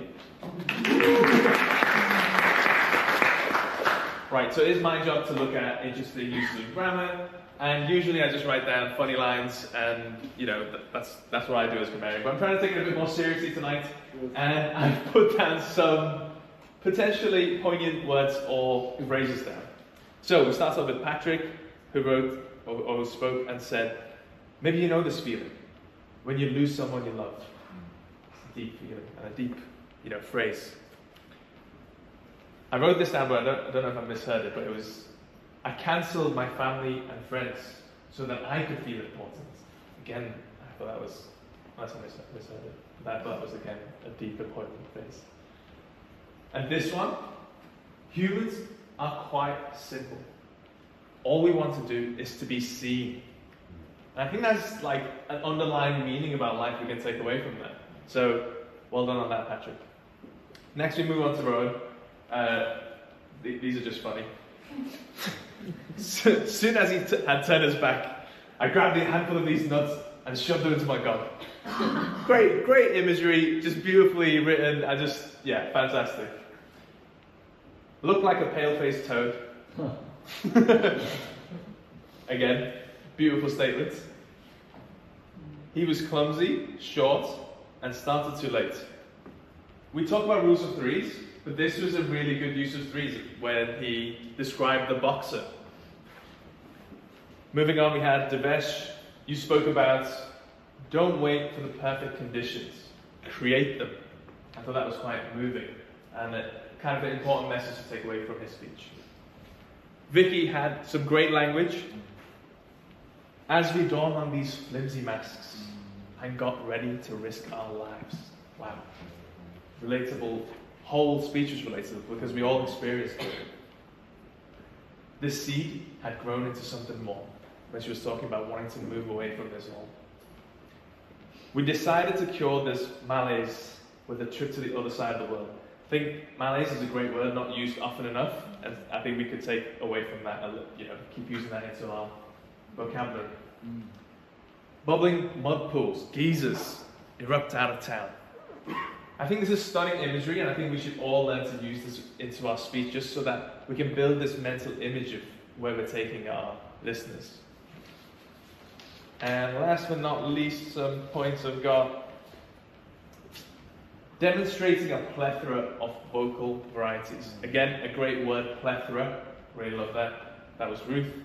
And then I'll end this on sneaking off for a bus, which I think is a great word that I don't use often enough, but I think I've had my time up here. I'll be needing to go for a bus. But before I go, let me invite our counter, which I just stood out, who's going to give us a quick rundown of our ums and ahs and filler words used. So, Emily, please.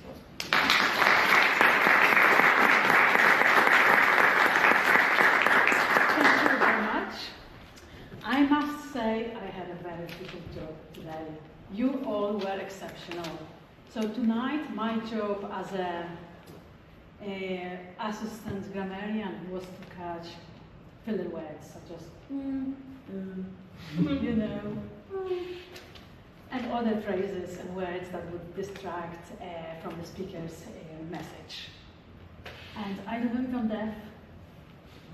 All what I could hear was a couple of M's and ums from Anthony and Vicky, but they were strategically replaced with laughter. I heard a couple of random lip smacks. I'm sure they were intentional. I was extremely impressed how Patrick was comfortable with the pause and the silence. I don't know if it's a European thing or just how excellent you are. And how Ben used silence to create intention. I don't have anything else. I guess I didn't do a good job, but you were all so exceptional, so thank you very much.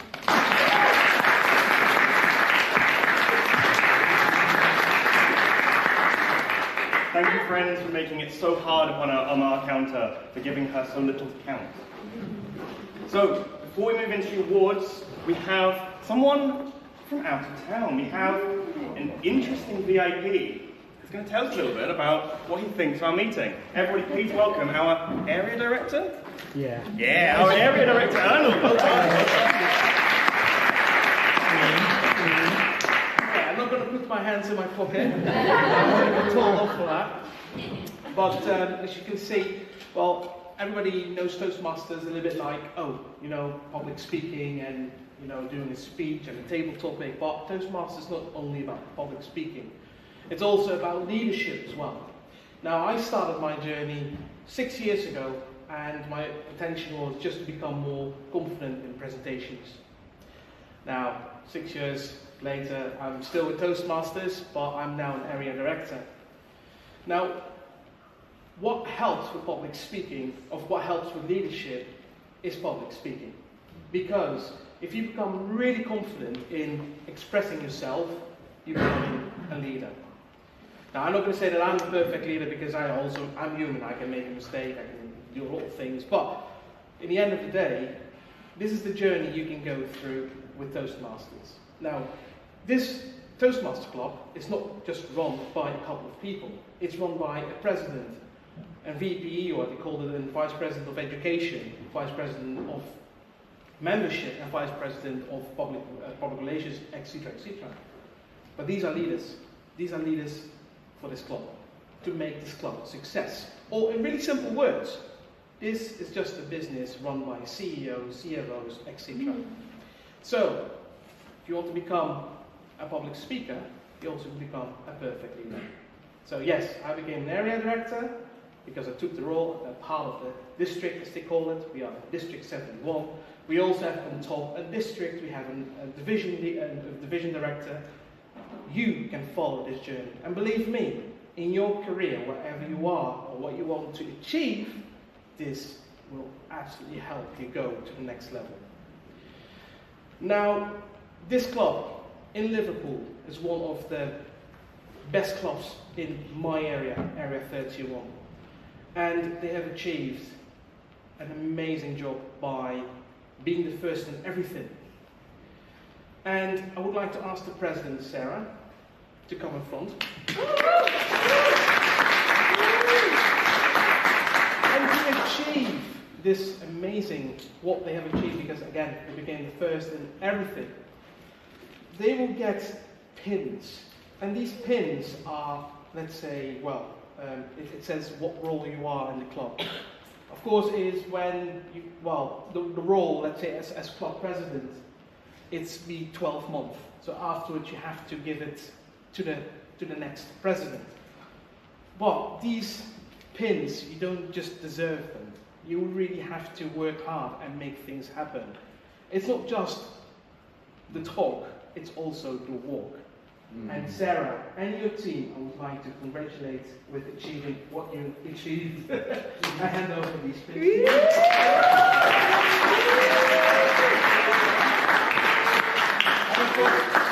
I'm sorry, and just thank you for the team, and Sarah, please, just a little speech. Yeah, absolutely. Yeah, thank you so much, Arnold, and thank you for coming here tonight and presenting these. One of the main things that we had to do as the committee was we have to take training twice a year, and there was a great incentive for us all to take the training. And all of the committee gave up their time, and it helps us to do our jobs much better as club officers that you've elected us to do.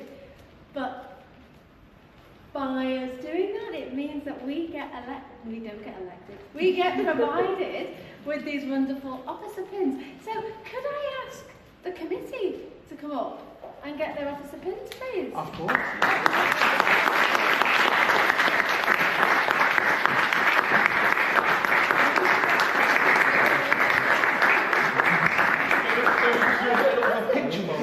Somebody could take a picture and Oh yeah, let's get a picture. yeah, no box in your, no hands in your pockets. Yeah, that's okay. Do speak to them. Thank you.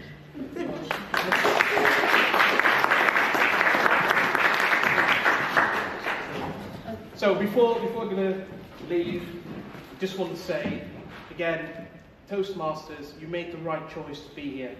And again, I know some people say, yes, it's a volunteering job. It's not. It's an investment in your future. You can choose. Pay £4,000 to a coach that only stay with you for 3 months, or you can stay with Toastmasters for the next 6 years for just a £10 a month. Thank you.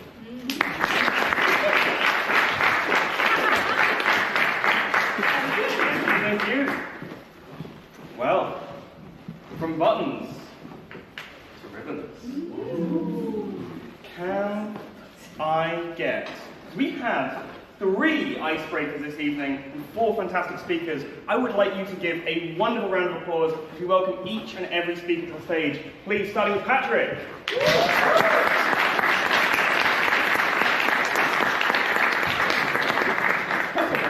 don't get extra applause for that. Again, going to Rowan.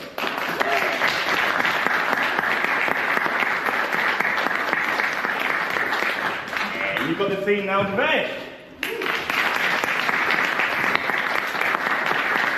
Welcome, welcome. Finally, Vicky. The new blood of the club. We have special ribbons for our first timers, of course. Thank you. Ooh, yeah.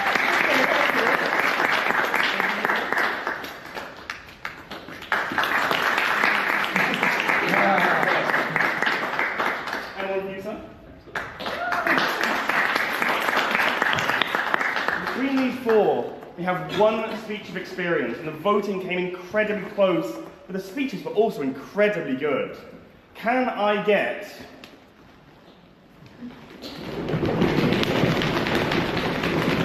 We have only one Best Speaker ribbon, but it came down to a single vote.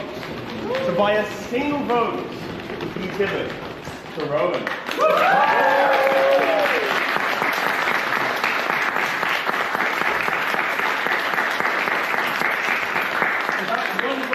The reason why my man Patrick didn't win. Please can we get a round of applause?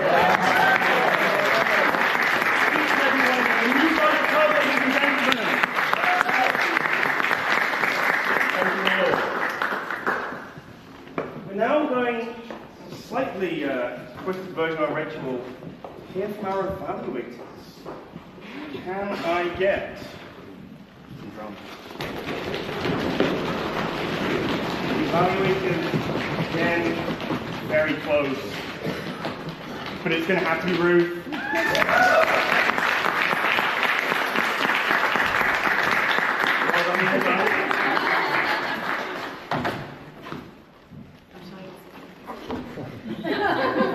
Beautiful, beautiful. And also, a round of applause and maybe a bow from our runner-up, Sarah.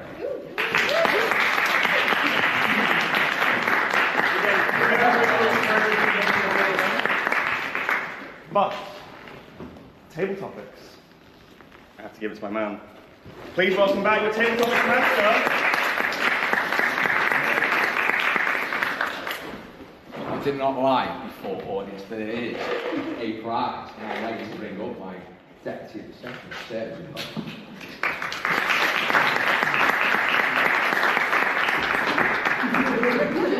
And while she goes away and does something very deceiving this evening, I'd like to bring up three people in this instance. I would like to bring up Ruth, I'd like to bring up Ben, and I'd like to bring up Ruby, please.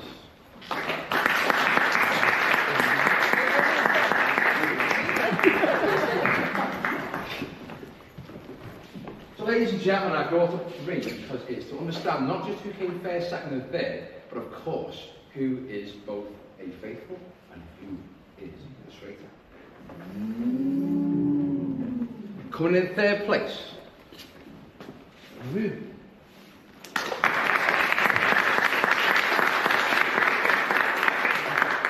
So Ruby, could you please tell the audience where you're faithful or where you're a traitor?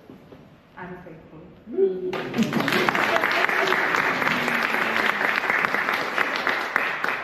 Coming in second for traitors is Ruth.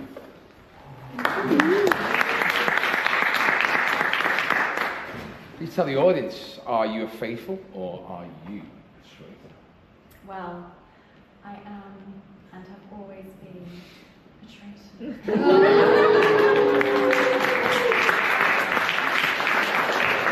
So that leaves only one person. The winner of traitors is Dr. Ben Smith.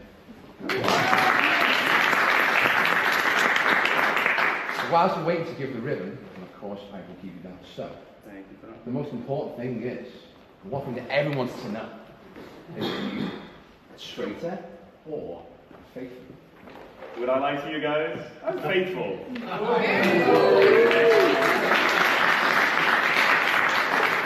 As faithful winners, ladies and gentlemen, again, he's entitled to pass that out to everybody in the audience. Congratulations to Ben, which is the runners-up, and of course, thank you very much for playing. I'll pass it back to our Toastmaster, Ben.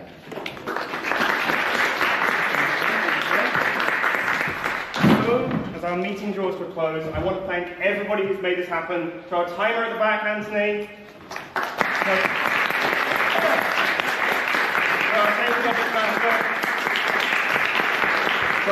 evaluators.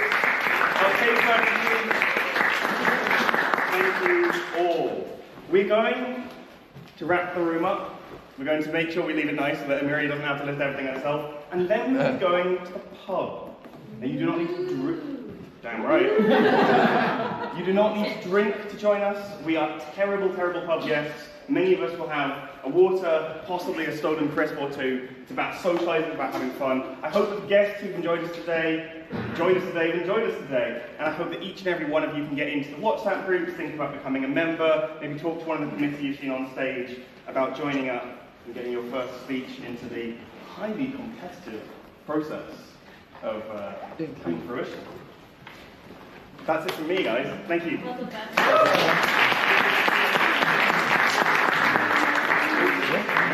Just one thing. One thing. Just a reminder for everybody here tonight, if you are a member, you are welcome next week. But next week is a members only night where we have workshops. So guests, unfortunately, won't be able to attend next week, but please come back the following weeks. And that's it. See you in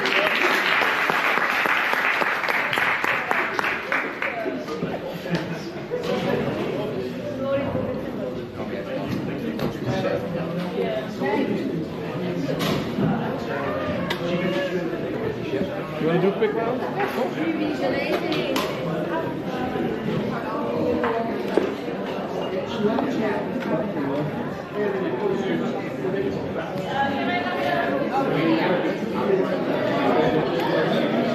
There we go. Should we go over here? Should we get some people? So we get Ben, obviously from TN. I will get Garland.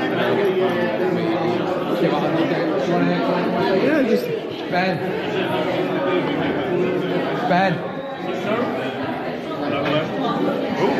So what we're going to do is we are going to just do a couple of little bits about TM and obviously what it is. Is there any specific questions you want me to ask? No, you just ask why he joined Toastmaster, or how did you find the evening? Or... Okay, sure. I'll do a little intro and I'll get into bed. Good evening, ladies and gentlemen. My name is John Day and I'm Club Treasure of Liverpool City Toastmasters, the place to be. We've just finished another incredible meeting and I hope everybody in the district gets to watch that specifically on our YouTube channel. Thank you very much for Ernol for videoing that too. I'm going to pass it over for our Toastmaster of the evening, Dr. Ben Smith. He's done an incredible job this evening around Toastmastering our way to a traitors themed meeting. So Ben, tell us a bit more about why you joined Toastmasters. So I first joined Toastmasters, I was scouted. Somebody wanted me to take the leap and be a professional public speaker at the wee old age of, I don't even know, far too young.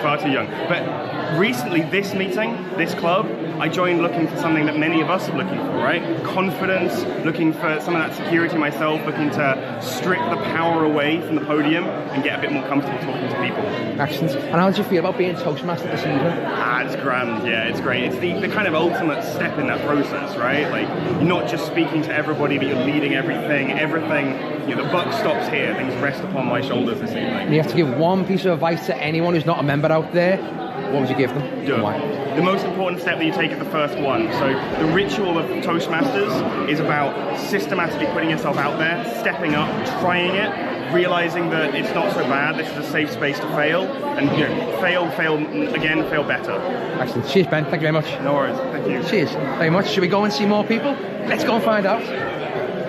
Hey. I am joined by our VPPR with Liverpool City Toastmasters, Garland Soldano. Thank you. Well, yeah, it's great to have you here. We're going to give you a little bit of an interview, of course. So first and foremost, why did you join Toastmasters, specifically Liverpool City? Well, I joined Toastmasters because, as many people, I am petrified of public speaking, and this was the place when I came here. There was just an energy that other clubs don't have. Like, people were celebrated. There was a big community feel here in Liverpool City Toastmasters, and they just made me feel welcome. So those were like my, gateway drugs essentially to become a member here at Toastmasters. So yeah. And actually, how did you feel the meeting went this evening? Oh, it was amazing. I was sad to be murdered by the evil traders, but yeah, it was a great time. I love the visuals that our Tabletop Mix Master put up. I love the Toastmaster, and I think everything went swimmingly. So yeah, it was a great night. Excellent. And one more thing, if you had to give one piece of advice Just anyone watching at home who's not a Toastmaster, what is it and why? Well, if you want to be a leader, if you want to progress in your job, if you want to progress in your hobbies, whatever it is, when you boil down to it, it comes down to communication. And this is the place where you can hone that communication. Be it like if you want to be a YouTuber, be it if you want to be a president of a company. So this is the place where you come to hone that skill. And so, guys, if you're interested, come here and join us. Excellent. Thank you very much for your time, Garnet. Thank you very much. We're going to have one more interview that I need to jump in with you for. We are here, guys, with our club president of Liverpool City Toastmasters. That is right. It is Sarah Davis. How are we doing? I'm good, of course. thanks. Excellent. So we're going to ask you a couple of little questions. Give it at the camera. Give it to all them YouTubers out there. So first and foremost, why did you become a Toastmaster, specifically at Liverpool City? Well, specifically at Liverpool City because I live in Liverpool. But why did I come to Toastmasters? So back in December 2023, I had the good fortune to go to COP28 in Dubai, and I was there doing speaking at speakers like fringe events, and it was there that I saw people who were delivering amazing speeches, and I felt that I was lacking, that I wasn't good enough. So I came to Toastmasters in order to improve my public speaking, get better at that, so that ultimately I could influence policymakers and get into the rooms that matter to make better decisions. Since then, since joining Liverpool City Toastmasters as a means to an end, I've actually fallen in love with Toastmasters, the process, the meetings and everything that it's given me. Excellent. And in terms of that, how did you feel the meeting went tonight? Oh, I think it was pretty rubbish, really, wasn't it? It was pretty rough. Awful. No, I think it was a great meeting. It was great to see so many guests here, great to see so many members. I think there was 3 icebreakers tonight, which is brilliant to see. Lots of new people starting on their journeys. There were some brilliant evaluations, and I think that the table topics was a fantastic, original and immersive table topics as well. Excellent. And one piece of advice to all those watching on YouTube at home who are watching Toastmasters now, should they join, and what would your one piece of advice be? Should you join Toastmasters? Absolutely. And my one piece of advice is to just come along, go along to a meeting, try it out, sit on the back row, see what you think of it, and then go away. Think about those table topic questions that maybe you didn't answer, and then come back next time and give it a go. Answer, get up and just keep coming back and see what you think of it. You can't fail by trying things out. Excellent. Thank you very much for your time, Sarah. Thank you, Johnny. And that is it, ladies and gentlemen at YouTube at home. My name's John. I've been your presenter today at Liverpool City Toastmasters. Please come and see us. We meet every week, every Thursday. It'd be an honour to have you if you're an existing Toastmaster. But of course, you are thinking, please come to us. If not, go to your respective areas and please join Toastmasters exactly where leaders are made. Thank you very much. And then just a quick one, because you're going to the pub, are we? Certainly are. Are you okay if we live stream that in the pub as well? Yeah, well, there we go. Well, I got all equipped, so we're going to just live stream in the pub. And there it is. You've heard from the main man himself, Ernal van Bjoren. We're all going to the pub. I can't wait to go. Yeah. Thanks very much for your time. No worries. We'll see you in a bit. See you in a bit.